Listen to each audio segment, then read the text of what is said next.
Bonjour à tous, bienvenue sur le blog des nouvelles technologies pour cette vidéo qui va concerner un nouveau test produit et il va s'agir d'un smartphone. Alors ce test va être un peu spécial puisque celui-ci, eh bien, comme vous le voyez ici, on a directement le smartphone entre nos mains. En fait, il s'agit du HTC Desire Eyes. Donc c'est tout simplement le selfie phone de chez HTC. Donc, je vais vous expliquer un peu pourquoi je l'appelle le selfie phone. En tout cas, ce smartphone est un peu, ce test est un peu spécifique puisque je n'ai pas la boîte complète pour ce smartphone. J'ai juste une petite boîte en carton qui présente, qui protège celui-ci. Mais en revanche, je n'ai pas tout le packaging commercial de ce smartphone. Alors c'est la version presse que j'ai ici. C'est évidemment la même que la version commerciale, sauf que le packaging est en moins. Néanmoins, eh bien, je vais pouvoir vous présenter tout de même ce smartphone. Concernant la partie accessoires et concernant la partie petit livret d'accueil, présentation de la boîte, etc., eh bien, vous n'aurez pas cet effet-là dans cette vidéo, malheureusement. En tout cas, je vais vous présenter le smartphone comme à son habitude. On va décomposer en deux parties en fait ce test, puisque vous allez avoir la conception du smartphone et puis on va passer sur la partie logicielle de celui-ci. Néanmoins, concernant les accessoires, j'ai tout de même le câble qui va vous permettre de recharger ici votre smartphone.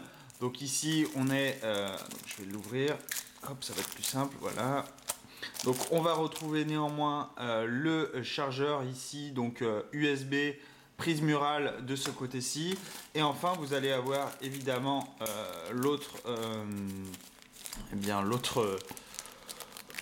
système pour recharger, c'est évidemment la prise USB d'un côté, le micro USB de l'autre. Donc vous commencez à avoir l'habitude maintenant avec tous ces smartphones. Et du coup, ça va vous permettre donc de recharger votre smartphone sur une prise murale ou tout simplement directement de le brancher sur un ordinateur. En tout cas, ce smartphone Desire Eyes que vous voyez ici, il arrive en bicouleur. Donc ici, on a une version rouge et blanc. Donc les puristes qui aimeront le bicolore vont apprécier le design de celui-ci. Pour tous les autres, malheureusement, il faudra se tourner vers un autre smartphone.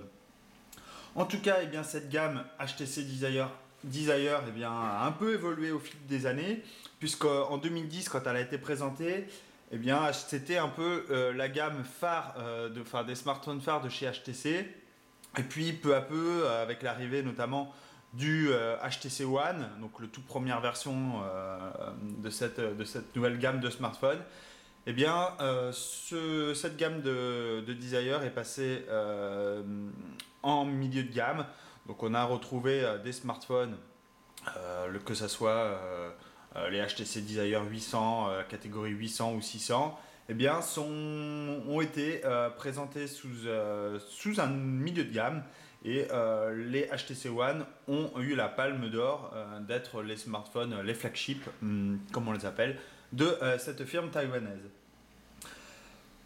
Ce Desire, un peu la particularité il est spécifique puisqu'il va arriver dans les deux mondes, j'ai envie de dire, dans le milieu de gamme et dans le haut de gamme, puisqu'on va retrouver des composants du très haut de gamme qu'on a retrouvé dans des smartphones phares en 2014. Mais on va également retrouver notamment une conception en plastique qui rappelle plus le smartphone de milieu de gamme, celui qui est un peu moins cher, j'ai envie de dire le petit smartphone mis de côté pour tous les amateurs, notamment de la conception métallique du HTC One. Ici, effectivement, comme on va le voir après, on a une coque entièrement de plastique, enfin entièrement tout en plastique. Parmi les caractéristiques principales de ce smartphone, si on devait tout de suite rentrer dans les détails de celui-ci, on va retrouver un processeur Snapdragon 800 cadencé à 2,3 GHz. Donc c'est un processeur qui était en vogue en 2013, voire début 2014, qui s'est estompé au fil du temps. On a vu notamment le processeur 801 qui est arrivé, voire le 805. Aujourd'hui, on est sur le Snapdragon 810 qui va équiper tous les smartphones phares de l'année 2015. Donc pour vous donner eh bien, une ordre d'idée, on a ici un processeur qui était embarqué dans tous les smartphones phares euh, fin d'année 2013, début d'année 2014. Donc on a quand même un smartphone qui est relativement puissant. On va également retrouver 2 Go de mémoire vive au sein de celui-ci. On va avoir un écran donc ici de 5,2 pouces, donc qui est une taille correcte pour un smartphone. On est dans la limite, si je puis m'exprimer ainsi, de la phablette, puisqu'on est quand même au-dessus des 5 pouces. Moi, je considère qu'au-dessus de 5 pouces, on rentre dans une autre famille. Alors, on n'est pas dans la phablette de taille 6 pouces, comme on peut avoir, eh bien, par exemple ici, avec le Nexus 6, mais tout de même, on a quand même un écran qui est quand même de 5 pouces,2, donc c'est quand même quelque chose d'assez grand, assez volumineux comme smartphone.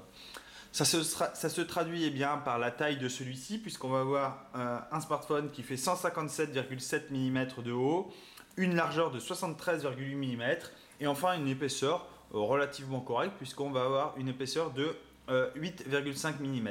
Alors évidemment, on est un peu plus épais que l'iPhone 6 ou d'autres smartphones phares, mais eh bien, la taille de ce smartphone est relativement correcte, et ça c'est plutôt sympa. Concernant son poids, on est sur un poids de 154 grammes. Alors, c'est pas non plus le smartphone le plus léger qui existe sur le marché, mais c'est relativement correct. Et puis, ça, je pense que ça va satisfaire tout le monde ce poids-ci. Parmi les autres caractéristiques, eh bien, on va retrouver une capacité de stockage pardon, de 16 Go. Heureusement, on va pouvoir étendre cette capacité eh bien, par une carte micro SD. Donc il y a un port disponible, je vous montrerai tout à l'heure. On va également retrouver la panoplie de connectivité traditionnelle pour un smartphone haut de gamme, bien évidemment, même si là on est sur du milieu de gamme. On va retrouver de la 4G, on va retrouver du Wi-Fi, on va retrouver une puce NFC. On va retrouver toute la panoplie de capteurs traditionnels. On va également avoir une capacité de batterie de 2400 mAh. Alors selon les tests qui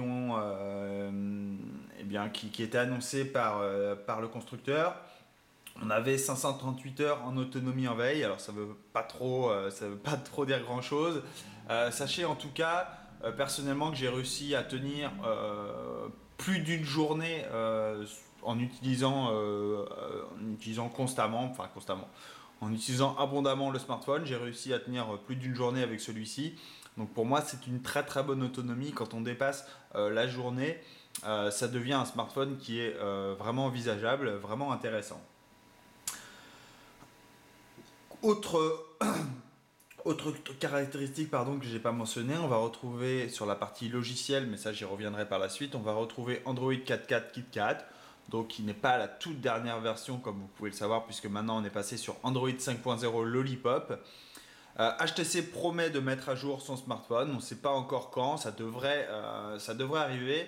Donc ce HTC Desire Eyes devrait profiter de cette mise à jour et devrait passer à Android 5.0 Lollipop.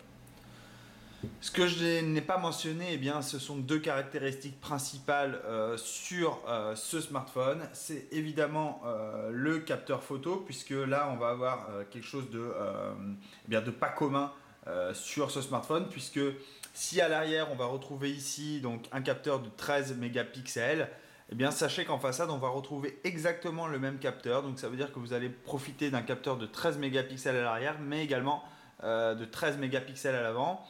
Alors on n'a pas le système de chez Oppo par exemple qui retourne le haut et qu'on bénéficie comme ça du même capteur. Là ce sont vraiment deux capteurs identiques qui ont été incrustés à l'avant et à l'arrière pour ravir tous les amateurs de photos, et c'est pour ça que je le qualifiais de selfie phone, puisque vous allez quand même pouvoir prendre une photo en selfie de 13 mégapixels.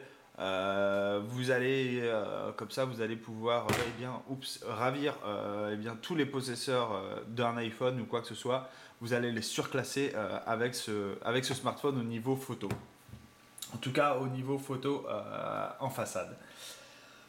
Concernant le prix, le prix de ce smartphone à sa sortie était de 500 €. Vous allez pouvoir le retrouver aujourd'hui à des prix un peu moins chers.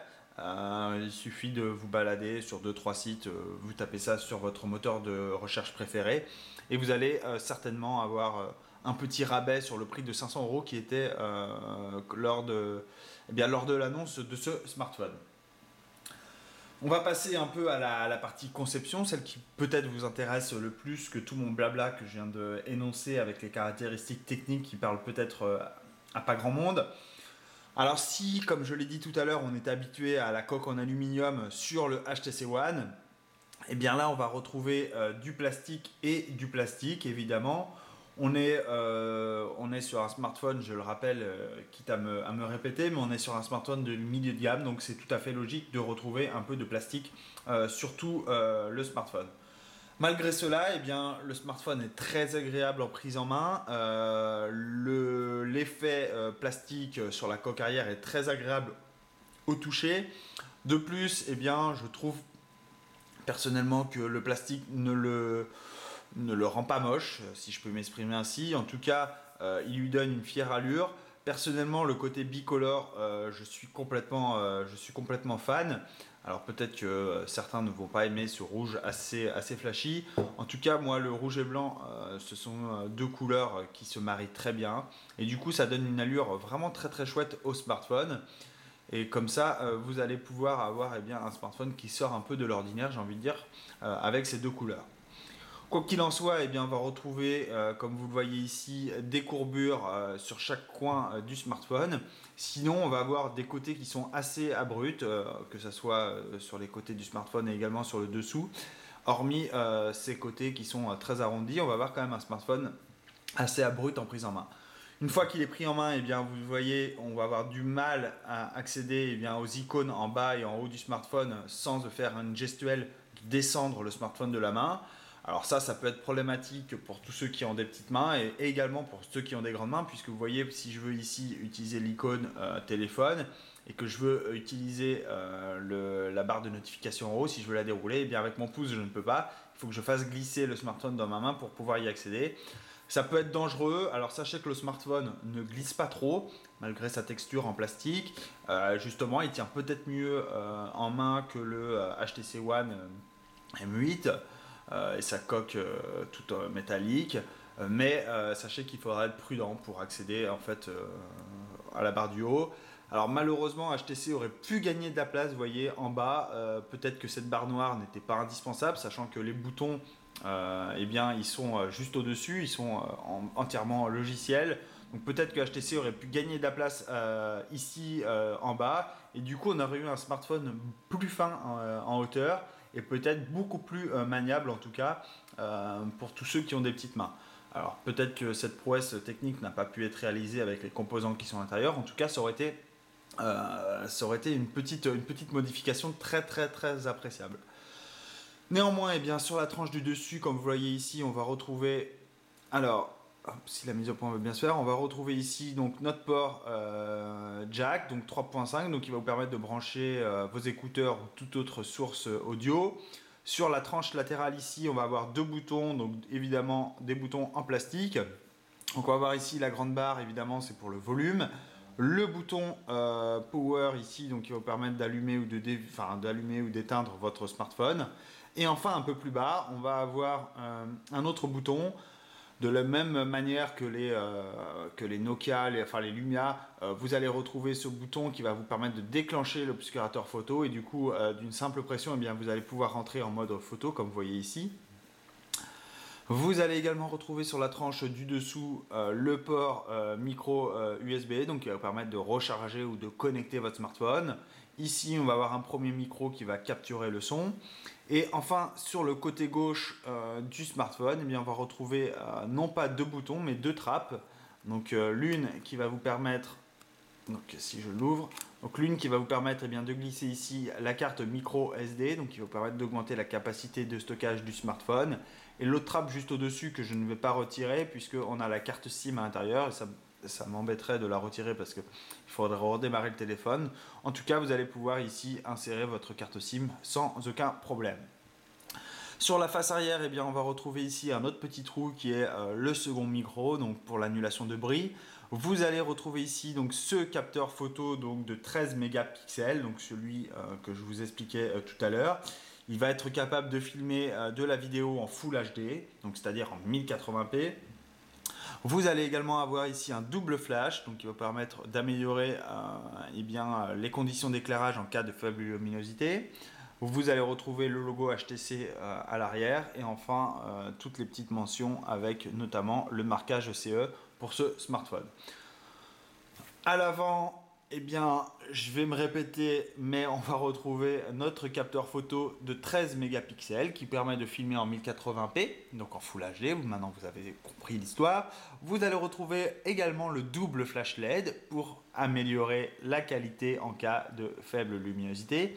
Et enfin, ici, on a deux petits capteurs, donc notamment un capteur de présence qui va détecter si vous êtes en train de regarder le smartphone, notamment.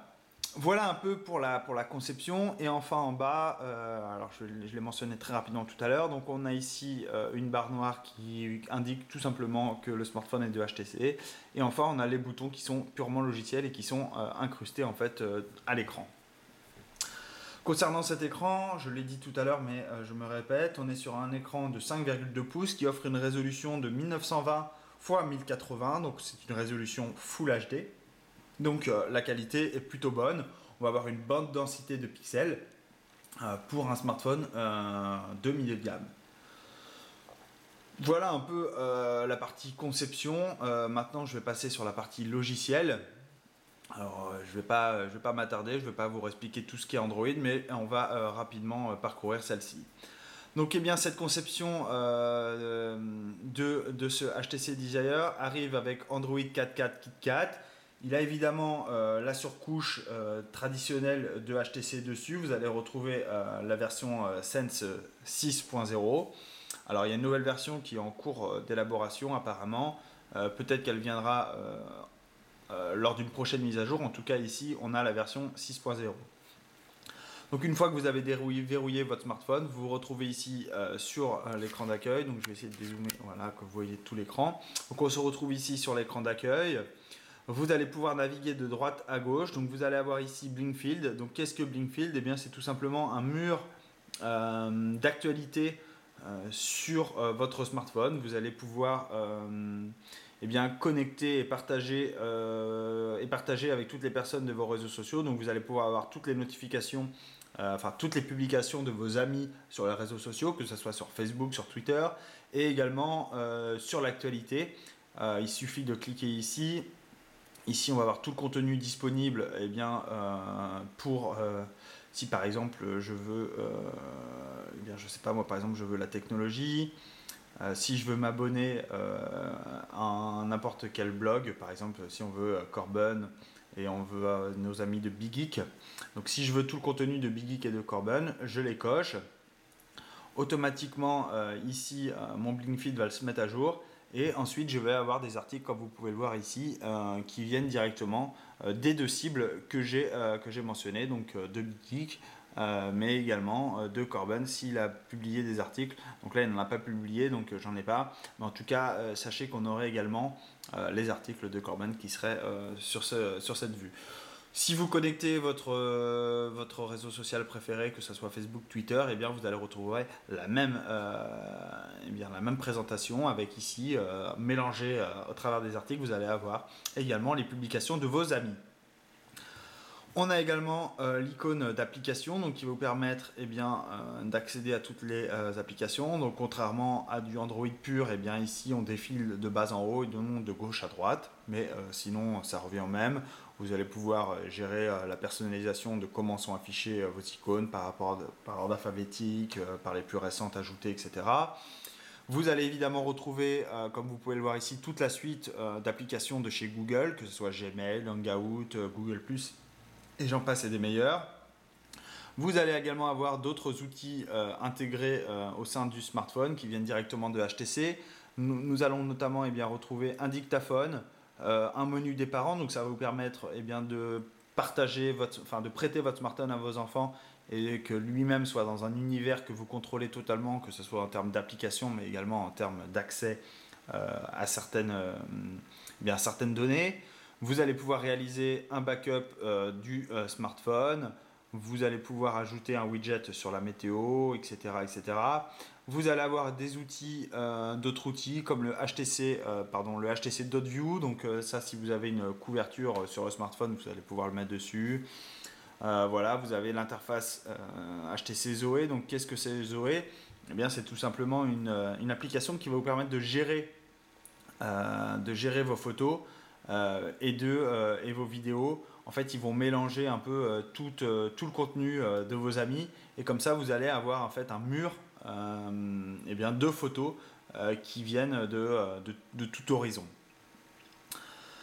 Concernant les paramètres, eh bien ici il suffit de dérouler le volet notification. Vous avez ici accès aux paramètres.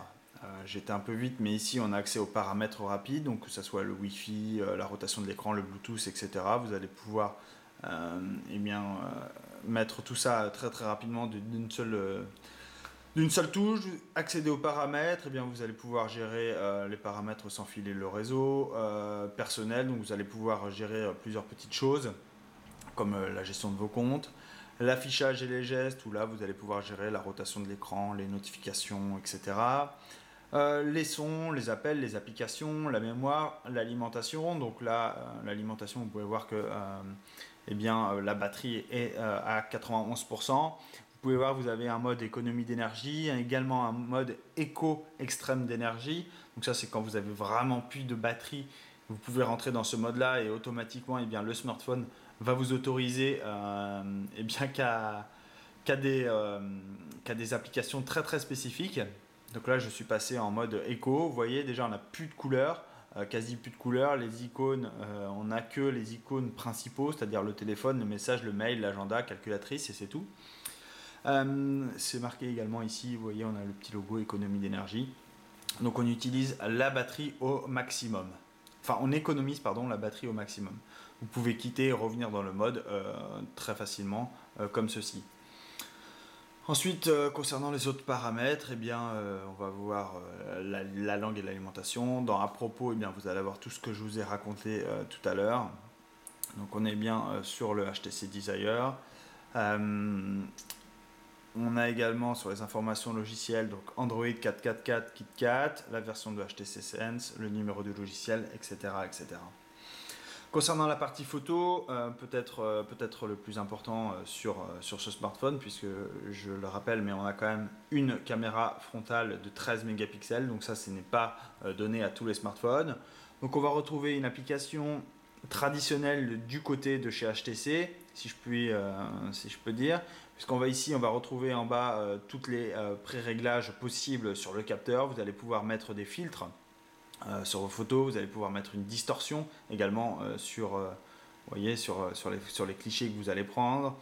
Vous allez également pouvoir mettre un mode vignette, pouvoir vraiment sélectionner ce que vous souhaitez autour, ça va mettre du flou. Donc si par exemple je fais ça, je prends ma photo, automatiquement vous voyez ici, on centre l'objet sur cette partie-là.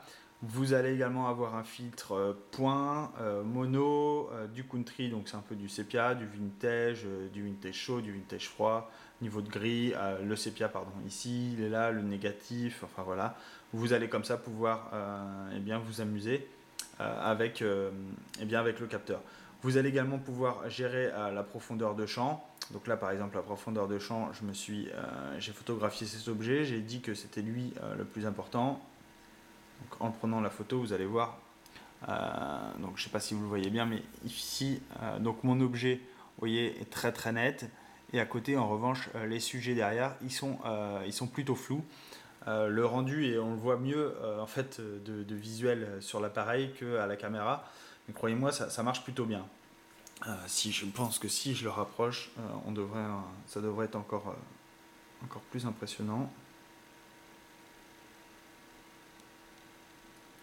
Voilà.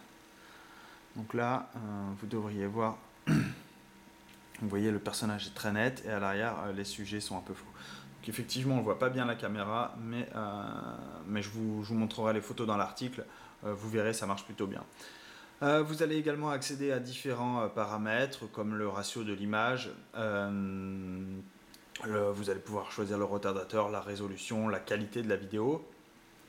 Vous allez pouvoir basculer dans un mode autoportrait où là, eh bien, vous allez profiter de cette caméra ici, donc de 13 mégapixels également. Vous allez pouvoir également utiliser la double capture. Donc ça va vous permettre d'utiliser les deux caméras de 13 mégapixels. Donc on va prendre une petite photo. On va refaire. Parce que ça ne me convient pas. Voilà. Donc là, vous allez pouvoir utiliser, voilà, vous voyez, on a donc la photo qui est prise par les deux capteurs de 13 mégapixels.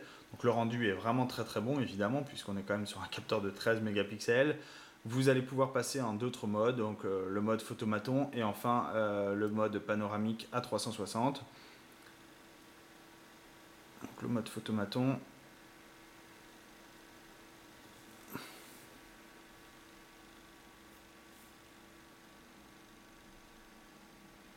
Voilà, donc là il assemble les photos, vous allez voir, et vous voyez, donc j'ai pris 4 clichés différents automatiquement et lui-même me les a ajustés. Voilà pour la partie photo. Qu'est-ce que j'ai pu oublier de vous dire sur cet appareil et sur la partie logicielle? Je pense pas avoir oublié grand chose. On est quand même sur un smartphone avec une surcouche traditionnelle que vous avez déjà pu voir, notamment si vous avez découvert la vidéo du HTC One M8. Concernant la partie son, on est sur des haut-parleurs qui sont relativement corrects. Alors on est très loin de la qualité sonore du HTC One M8 avec ses deux boom sound en façade. Là, le son est un peu plus masqué, un peu plus et différent, mais néanmoins, ça apporte quand même une qualité dont HTC est de plus en plus reconnu d'ailleurs pour cette qualité de smartphone. Le HTC One le prouve. En tout cas, ici, on a quand même un très très bon smartphone, malgré son positionnement sur le milieu de gamme. On a quand même un très bon smartphone. Voilà, j'ai fini un peu pour ce test. Alors, il a été assez rapide. Néanmoins, je pense avoir fait le tour de ce smartphone. Si je devais dégager rapidement des points forts, je dirais sa qualité d'écran tout de même. Évidemment, son capteur frontal ici de 13 mégapixels, c'est vraiment intéressant, notamment pour tous ceux qui sont amoureux de selfie. Personnellement, c'est pas mon cas, mais je sais qu'il y en a de plus en plus et du coup, bénéficier d'un capteur de 13 mégapixels, même s'il n'est pas optimal, même s'il n'est pas génialissime, on va quand même avoir des photos d'une excellente qualité. La qualité de fabrication, malgré que l'on est sur un smartphone en plastique et non en métallique, on va quand même avoir une qualité qui est vraiment très très bonne. Enfin, l'autonomie est vraiment excellente, puisqu'on est quand même sur une journée et demie d'autonomie. Ce n'est pas donné à tous les smartphones d'aujourd'hui. Alors évidemment, cette autonomie va varier en fonction de votre utilisation du smartphone, mais néanmoins, avoir une autonomie de plus d'une journée, au jour d'aujourd'hui, c'est bon à prendre. Enfin, dernière petite chose que je n'ai pas mentionné, il est quand même étanche ce smartphone, c'est-à-dire que vous allez pouvoir le plonger dans l'eau. Alors, pas autant que vous pouvez le faire avec notamment un Sony Xperia Z et quelque chose, mais vous allez quand même pouvoir le plonger dans l'eau. Alors, il va aller en immersion jusqu'à, alors de mémoire, c'est 1 mètre d'eau pendant 30 minutes. Donc si vous baignez malencontreusement avec votre smartphone, n'ayez crainte, celui-ci résiste à l'eau. Ça c'est plutôt intéressant. Vous n'avez pas de cache à protéger, malgré le fait que ici la prise de jack, il n'y a pas de cache ou le port micro USB. Pas de souci, c'est fait exprès. C'est résistant et ça marche plutôt bien. J'ai pas fait le test, la vidéo, mais je me doute que HTC en tout cas a fait tous les tests qui convient en amont. Et du coup, c'est plutôt une bonne chose d'avoir un smartphone qui est étanche de nos jours. Et puis les points faibles, puisque évidemment il y en a, peut-être la hauteur de l'écran, comme j'expliquais tout à l'heure, et notamment ce bas d'ici qui est un peu dommage, qui perd un peu de place, et du coup on perd en prise en main du smartphone. Et puis évidemment, si on devait définir un autre point faible, sur la partie vidéo, dommage qu'on ne peut pas filmer en 4K. C'est peut-être une monnaie courante des smartphones haut de gamme, c'est peut-être pas utilisé par beaucoup, mais c'est tout de même intéressant et on aurait aimé pour un photophone comme celui-ci, même si on n'est pas vraiment sur un photophone, d'avoir cette petite fonctionnalité en plus. Voilà, en tout cas, personnellement, comme vous pouvez vous en rendre compte, j'ai été très emballé par ce smartphone. Il est vraiment très intéressant. Le prix est relativement correct, puisque je le rappelle, mais vous allez pouvoir le retrouver aux alentours d'aujourd'hui, allez, 450 voire moins. Vous allez avoir ce smartphone. Je l'ai notamment vu aux alentours de 430 récemment. Donc, vous voyez, vous allez pouvoir l'avoir à un prix très intéressant. Voilà, si vous avez des questions comme d'habitude, n'hésitez pas à me les poser, j'y répondrai avec grand plaisir. Je vous souhaite à tous une très bonne journée, je vous dis à très bientôt, au revoir.